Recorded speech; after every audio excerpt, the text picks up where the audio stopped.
Evangelho de Jesus segundo Maria, mãe de João Marcos e Maria Madalena. Capítulo 39.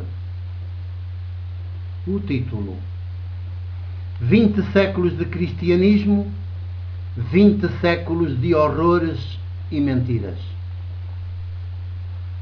1. Já sem Jerusalém, a cidade santa, e sem o templo, já sem o cristianismo inicial de Pedro e Tiago, depois de Pedro e Paulo, e cada vez mais de Paulo e Pedro, e até já sem Pedro e sem Paulo, entretanto assassinados, o cristianismo implanta-se em Roma, a capital do Império Romano, e das sinagogas passa a casas particulares. 2.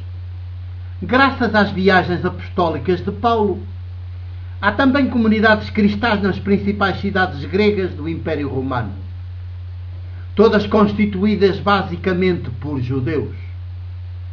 Ao judaísmo dos seus antepassados, com a Torá, as suas tradições e as suas obrigações, acrescentam o Cristo anunciado por Paulo, mas desconhecem Jesus.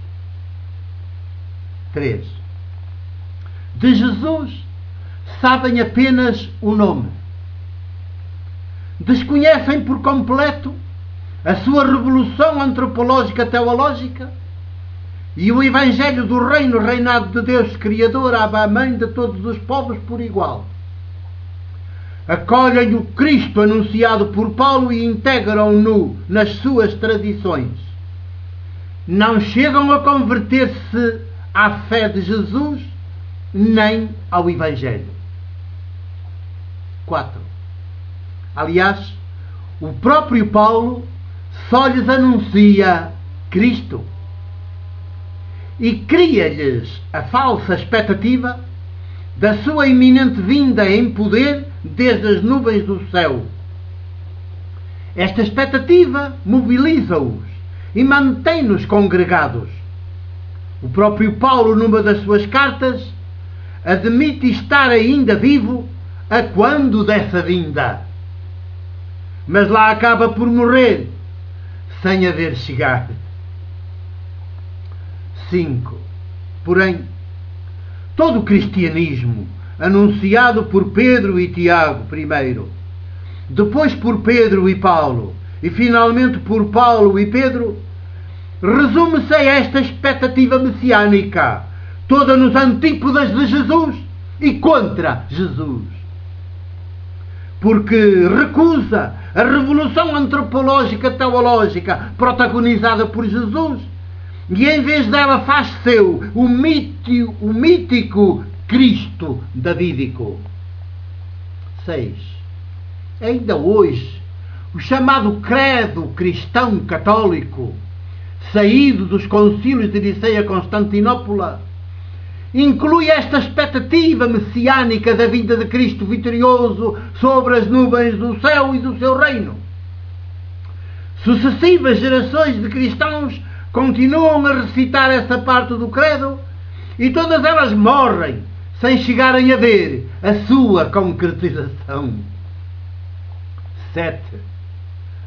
Depois da hecatombe do ano 70 em Jerusalém e da morte de Pedro, Tiago e do próprio Paulo, todos eles sem chegarem a ver concretizada a vinda gloriosa do Cristo Messias davídico anunciada, o cristianismo deveria naturalmente extinguir-se. Mas não só não se extingue, como ganha um novo fôlego a partir de Roma. 8. Acompanhamos perplexas e sempre em clandestinidade esta sua trajetória. E hoje, século XXI, começamos a não ver um radiante amanhã para ele.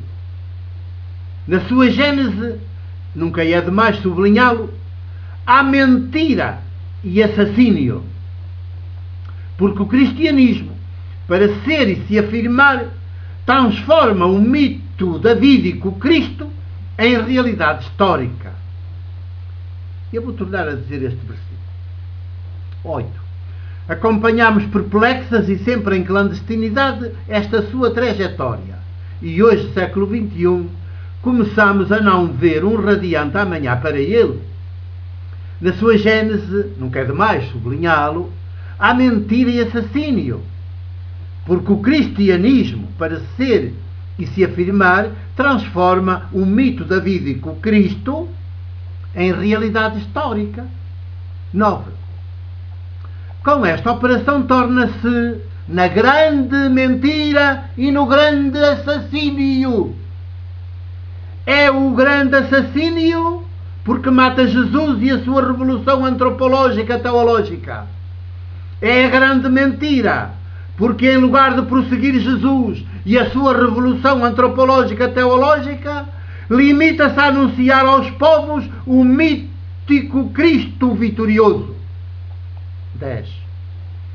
Para se manter de geração em geração, apesar de na sua gênese ser a grande mentira e o grande assassínio, o cristianismo tem de recorrer ao longo da sua já longa história a sucessivas mentiras e a sucessivos assassínios. Os 20 séculos de cristianismo são 20 séculos de horrores, de mentiras e de assassínios em série. 11. Ora, quando a grande mentira e o grande assassínio são sistematicamente apresentados aos povos como a verdade e a vida, fica aberto o caminho a todo o tipo de mentiras e de assassínios. Por isso, todas as sucessivas mentiras, todos os sucessivos assassínios do cristianismo são sempre vistos como a verdade e a vida. 12. Basta termos olhos de ver.